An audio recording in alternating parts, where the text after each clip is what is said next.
স্বামীর নামে তো অনেক অভিযোগ উঠছে, আমরা স্বামীর নামে তো অনেক অভিযোগ উঠছে।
আপনাকে মারতে গেছিল, মারতে আসছে আমাকে।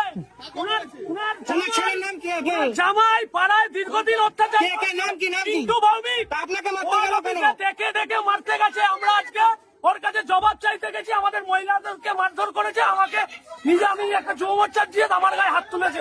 মহিলা মানুষ, ওই যে দেখুন, ওই যে বয়স্ক মহিলা, তাই যে আমাকে বলছে একটা অশ্লীল ভাবে গালিগালাজ করছে। এই যে একটা আমার ঠাকুমার বয়সী মানুষ আমার গায়ে হাত দিল এবং আমাকে নোংরা ভাষায় গালিগালাজ করছে।